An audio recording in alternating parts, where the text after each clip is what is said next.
It is government road, that's why government built everything. It is for transportation, it's not for market.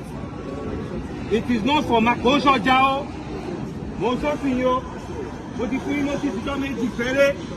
Àwọn tó tẹ ẹdìyẹ gbogbo ẹ̀ pátápátá náà máa kó lọ́sẹ̀ tó ń bọ̀ yìí. Báyìí lè dúró bí yo, kò ṣeé ṣe ìjọ ẹ̀ mo fi wá fúnra mi, kò ṣeé ṣe o.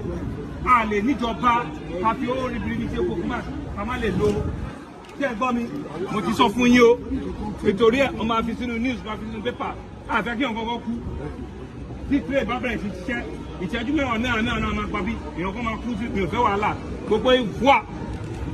Mo dẹ̀ máa block market yẹn, wọn ò ní ráyè bá bí mọ́. Mo ti sọ o.